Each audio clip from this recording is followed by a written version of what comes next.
তালতলী উপজেলায় প্রথমবার আসলেন এবং প্রথমবার নিদ্রা সৈকতে ঘুরতে আসছেন, কেমন লাগছে এই এলাকার পর্যটন? আসলে আমরা এতদিন তো আমি টিভিতে ফেসবুকে দেখেছিলাম, আর এখানে আসার পরে অনুভূতিটা একটু পরিবর্তন হয়েছে আমার। কারণ আমি মনে করেছিলাম যে সবাই ডিসি পয়েন্ট বলে নাম শুনি আর কি, অতটা গুরুত্ব দিয়েছিলাম না। যে এখানে আসার পরে দেখলাম যে কুয়াকাটাতে অনেকেই যায়, আমরা যাই কক্সবাজার যাই, কোনো কিছু আছে। যেমন কুয়াকাটা গেলে খালি বালু আর বালু পাওয়া যায়, এখান থেকে ঘাসের পরিবেশ, তারপরে যে সবুজের একটা ন্যাচারাল একটা ঘাসের পরিবেশ, এটা কিন্তু অনেক জায়গাতে আমরা দেখতে পাই না। সেই হিসেবে এখানকার পরিবেশ অনেক ভালো লেগেছে। আর সরকার দল মনে করেন এখানে একটু নজর দেয়, আমার মনে হয় পর্যটন যোগাযোগ ব্যবস্থা এবং যারা বাইরে থাকে আসবে তাকে থাকা খাওয়ার ব্যবস্থা করা হয়, আমার মনে হয় খুব তাড়াতাড়ি এটা বাংলাদেশের মধ্যে একটা ভালো একটা জায়গা তৈরি হয়ে যাবে।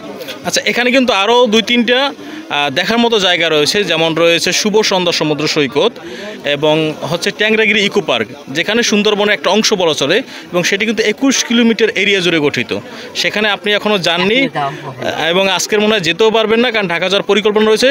ভবিষ্যতে আপনারা তালতলী আসবেন কবে এবং এখানে কোনো চলচ্চিত্র বা নাটকের শুটিং হবে কি না সেইটা আমাদের তালতলীবাসীর কাছে বলে যাবেন। ভবিষ্যতে অবশ্যই আমরা এখানে তালতলী অবশ্যই আসবো, যেহেতু আমার শ্বশুরবাড়ি এলাকা আপনারা সবাই জানেন।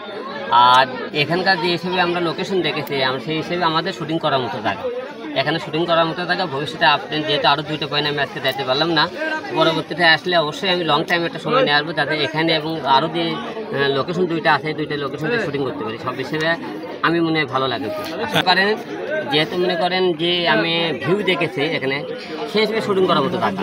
এবং অবশ্যই আশা রাখবো যে আমি খুব তাড়াতাড়ি আপনাকে একটা ভালো একটা কিছু ঘর দেবো এখানে। আচ্ছা, পরবর্তীতে যখন আপনি আসবেন সেখানে কি আবার কি সেই শর্ট টাইম নিয়ে আসবেন না লং টাইম নিয়ে আসবেন? এবার একটু লং টাইম নিয়ে আসবো না, কারণ যেহেতু শুটিং করার জন্য আসবো, যেহেতু আমি এইবার আসতে দেখলাম, দেখে আপনাদের এলাকাতে মনে করেন পরিবেশটা তো ভালো লেগেছে। আর এখানকার লোকগুলো খুব মিশুক, যে অন্য অন্য জায়গার যে একটা মানুষের গণ্ডগোল ছিনতাই, তারপরে মনে করেন মারামারি, এই পরিবেশটা দেখলাম না। সেই হিসেবে দেখলাম যে এলাকার লোকজন মানুষের সম্মান করে, সেই হিসেবে মানুষ যেখানে সম্মান পায়, যেখানে সেফটি পায়, সেখানে লোকজনকে আসা যাওয়ার চেষ্টা করে। সেই হিসেবে সব কিছু হিসেবে ভালো লেগেছে। আমি আশা রাখবো যে আপনারা যারা পর্যটন আমার ভক্তরা আছেন অবশ্যই ডিসি পয়েন্ট একবার দেখে যাবেন। বগুড়া আর বরগুনার মধ্যে শব্দ হলো তো ব দিয়ে, বতে বগুড়া, বতে বরগুনা, এই দুটো শব্দের সাথে মিলে যায় বগুড়া আর বরগুনা। ছেলের বাবা একটা মেয়ের বাবা, মানে 2 বাবা।